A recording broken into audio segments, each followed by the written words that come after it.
Hello viewers, Tollywood story এক্সপ্লেনারে তোমাদের সবাইকে স্বাগত জানিয়ে রাঙামতি তীরন্দাজের আজকের পর্বের রিভিউ আমি শুরু করছি।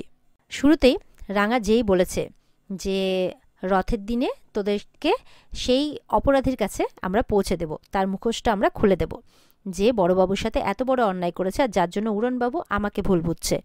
তো বাড়ির লোক তো সবাই অবাক হয়ে যায়। দেখা যাচ্ছে বৃন্দা মাথা ঘুরে পড়ছে, বলে কি হলো তোর, কি হলো, তুই ঠিক আছিস তো? বৃন্দা বলছে হ্যাঁ হ্যাঁ ঠিক আছি।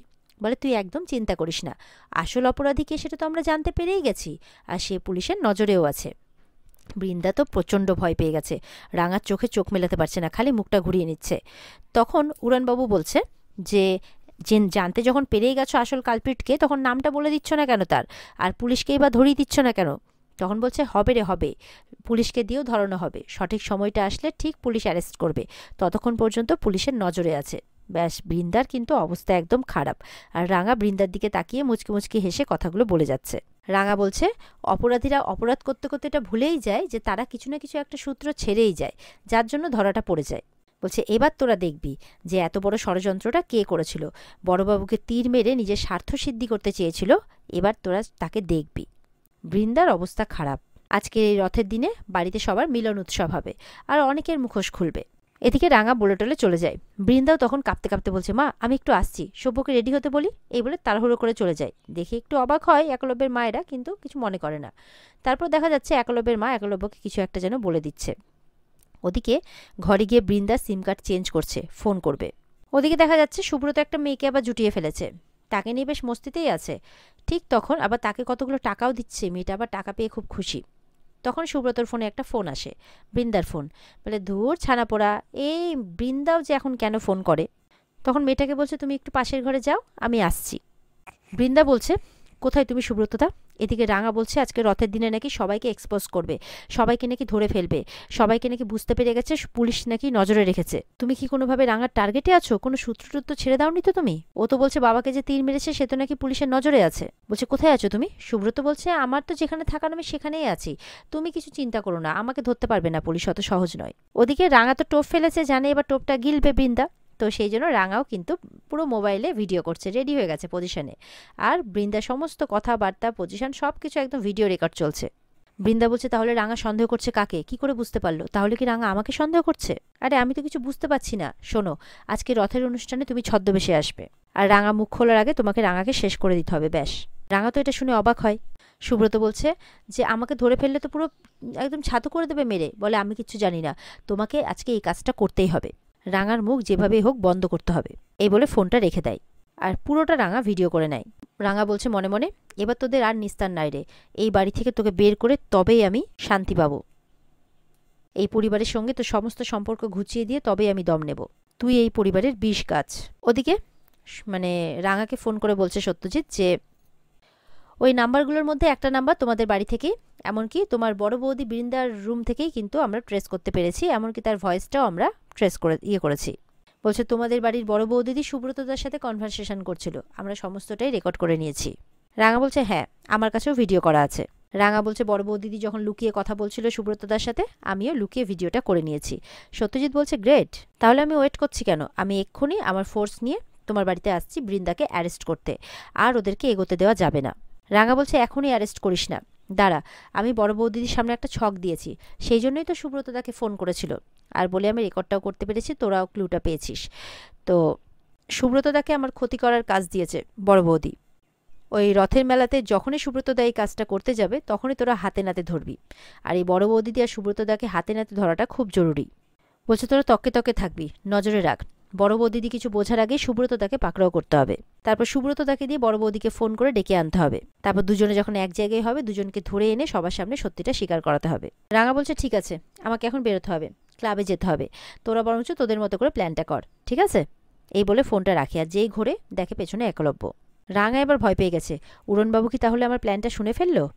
একলব্য বলছে বাহ, আবার তোমাদের প্ল্যানিং শুরু হয়েছে বুঝি, আবার কোনো নতুন মিশনে যাবে?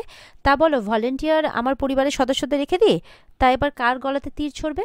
তোমরা তো আবার তীরধনুক দিয়ে ব্যাংক ডাকাতিও আটকাও, তোমাদের তো আবার স্পেশালিটিও আছে, তাই না? তখন রাঙা বলছে তুই এসব কী বলছিস উড়নবাবু? বলে হ্যাঁ আমি তো সত্যিই বলছি।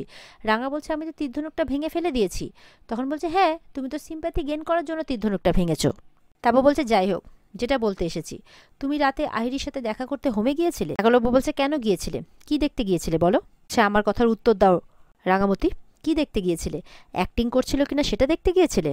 রাঙামতির হাত চেপে ধরে বলছে। রাঙামতির ব্যথাও লাগছে, সেদিকে কোনো হুঁশ নেই একলব্যের। ও এখনো পর্যন্ত ওর ভালোবাসা আহিরির কথাই চিন্তা করে যাচ্ছে, তার কথাই ভেবে যাচ্ছে। বলছে, আমার জন্যই সবটা হয়েছে, সবটা আমার জন্য হয়েছে, আমি দোষী। ও তো আমাকে ভালোবেসেছিল, ওর এই অবস্থার জন্য আমিই দায়ী। তখন রাঙা বলছে, হ্যাঁ সেই জন্যই তো গেছিলাম রে। বলছে, হ্যাঁ তুই যে নিজেকে দায়ী করছিস তাই গেছিলাম। একলব্য শুনে অবাক, বলে, আহিরি দিদির জীবনটা আবার ঠিক করে দেওয়া যায় কি না সেই জন্যই গিয়েছিলাম। বলছে, তোর তো আহিরি দিদির জন্য চিন্তা হচ্ছে, অপরাধবোধে ভুগছিস তুই, তোর তো নিজেকে দায়ী বলে মনে হচ্ছে, কষ্ট হচ্ছে তোর। বলছে, সেই জন্যই গিয়েছিলাম রে, তোর কষ্ট হলে যে আমারও কষ্ট হয়, অবশ্য সেটা তুই বুঝবি না। আমি আহিরি দিদির অবস্থাটা দেখতে গিয়েছিলাম, যদি দরকার হয় বলিস, আমি আহিরি দিদির বিরুদ্ধে করা সব অভিযোগ তুলে নেব। আমি কোর্টে গিয়ে বলবো যে আমি ভুলবশত কথাগুলো বলে ফেলেছিলাম, তাহলেই আহিরি দিদির আর সাজা হবে না, আহিরি দিদি আবার বাড়ি ফিরে আসবে। একলব্য রাঙার কথাগুলো শুনে অবাক হয়, বলে, সেটা যদি চাস তাহলে জানাস, আমি তৈরি আছি। এই বলে চলে যাচ্ছে রাঙা। তারপরে আবারও কি মনে হয়, আবারও দাঁড়ায়। রাঙা বলছে, আমি তো চিরকালই চেয়ে এসেছি যে তোদের সম্পর্কের মাঝে আমি থাকবো না, আমি নিজেকে সরিয়ে নেব। আমি চাই যে তোরা দুজন আবার ভালো থাক। রাঙামতির চোখে জল। বলছে, এই রাঙামতি নিজেকে সরিয়ে নেবে রে। রাঙামতি কোনোদিনও জোর করে কোনো কিছু অধিকার করতে চায়নি, আর চাইবেও না। বলছে, তুই শুধু আমাকে জানাস, আমি সঙ্গে সঙ্গে আমার সব অভিযোগ তুলে নেব। এমনটা বলে চলে যায় রাঙা। আর একলব্য রাঙার বলা কথাগুলো ভাবতে থাকে। ওদিকে দেখা যাচ্ছে রাঙার পরিবার সবাই মিলে রথ সাজাচ্ছে, আর ওদিকে সুব্রতরাও মানে সত্যজিৎরাও তাদের পজিশন নিয়ে ফেলেছে। রাঙাও সেখানে চলে আসে। রাঙা আর সত্যজিৎ একে অপরকে দেখে ইশারা করতে থাকে। বড়দা ক্লাবের মেম্বারদের সাথে আলোচনা করে নিচ্ছে যে রথটা কোন দিক দিয়ে কোন দিকে যাবে। এবার ময়না এসছে। জয় জগন্নাথ, জয় জগন্নাথ, কি সুন্দর সাজিয়েছো গো তোমরা, খুব সুন্দর। এই আমিও কিন্তু রথের দড়ি টানবো। হ্যাঁ, মানে ওর তো সরল মন, মানে কখন কি বলে ওর মাথায় থাকে না। এমনিতে বৃন্দার পাল্লায় পড়ে যায় মাঝে মধ্যে, কিন্তু অমনিতে কিন্তু মেয়েটা সরল। সাত্তকীকে বলছে, সাত্তকী তুমিও না রথের দড়ি টেনো, আর মনে মনে যা চাইবে সব মনস্কামনা পূর্ণ হবে। সাত্তকী বলছে, তাই? আচ্ছা ঠিক আছে, তাহলে আমি চাইবো যে আমার যাতে একটা মিষ্টি বউ হয়, সোনা বউ হয়, খুব বড়লোকের ঘরের একটা মেয়ে বউ হয়। তখন বলছে, হ্যাঁ হ্যাঁ ঠিক আছে। বলে, তারপর বলে, কি বড়লোকের বউ, নতুন বউ, কি বলছো তুমি এইসব? হ্যাঁ, আমার কিন্তু এগুলো কথা শুনতে একদম ভালো লাগে না। সাত্তকী বলছে, তুমিও আমাকে এইসব কথা বলবে না, তুমি কচি খুকি মেয়ে নও যে কিছু হলে ধেধে ধেধেই করে নাচতে চলে যাবে। একটা বয়স হয়েছে। তারপর বলছে, তোমার, মানে সাত্তকী বলছে নিজের বয়স হয়নি, এটা বোঝাতে চাইছে আর কি, তাই উল্লেখ করে দিচ্ছে তোমার। এরপরে তো সবাই রাঙার প্রশংসা করছে যে ফুল দিয়ে সাজানো খুব ভালো হয়েছে। রাঙা বলছে, ব্যাস এবার সবটা ভালোভাবে হলেই ভালো। এবার রাঙা যখন জগন্নাথ দেবকে প্রণাম করছে চোখ বন্ধ করে, চোখ খুলতেই দেখে সামনে কেউ একজন তীর ধনুক ধরে রেখেছে। তিনি আর কেউ নয়, রাঙার শ্বশুরমশাই, একলব্যের বাবা। আর তীরটা হাতে নিয়ে রেখেছে রাঙার শাশুড়ি মা। তারা চাইছেন যে রাঙা যাতে আবার তীর ধনুক হাতে তুলে নেয়। রাঙার তীর ধনুকটাকে ঠিক করে এনেছেন তারা। রাঙা তো বলছে, এটা আমি হাতে নিতে পারবো না। বলে, কি হয়েছে, দুদিন আগে তোরা কি ভুলে গেলি?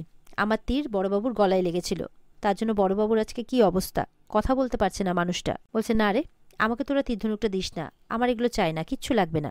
এই তীর ধনুক হাতে নিয়ে আমরা নতুন করে আর আমি নতুন করে আর কোনো অশান্তি বাড়াতে চাই না। রাঙার শ্বশুরমশাই খুব কষ্ট করে বলছে, শোন বাবু, কিসের অশান্তি বল, কিসের অশান্তি?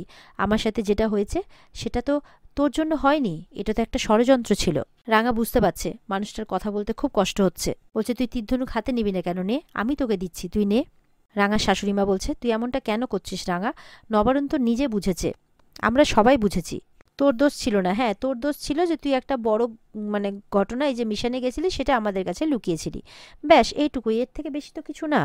এটা একটা ষড়যন্ত্র ছিল, কিছু জঘন্য লোক এর পেছনে ছিল। তাদের জন্য তুই তীরন্দাজি ছেড়ে দিবি, এটা কি ঠিক? শোন মা, দেখ আজ একটা শুভ দিন, আর এই শুভ দিনে তুই তীরধনুক তুলে নে।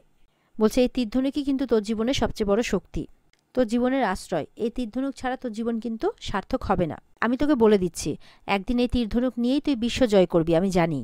অঙ্কুর বলছে, হ্যাঁ রাঙা, এই তীরধনুককে হাতছাড়া করলে তুমি তোমার লক্ষ্যে পৌঁছতে পারবে না, তোমার লক্ষ্য এখনো অনেক দূর। পাঞ্চালিও বলছে, তোকে অলিম্পিক খেলতে হবে, দেশের জন্য সোনা জিতে তোকে দেশের নাম উজ্জ্বল করতে হবে। অদ্বিতীয় তাই বলছে, রাজ্যের তীরন্দাজির ভবিষ্যৎ এখন তোমার হাতে। রাঙার শাশুড়ি বলছে, তুই তো আমাকে বলেছিলি যেখান থেকে আমি এসেছি সেই জঙ্গল সেই গ্রামের কথা আমি সবাইকে বলবো।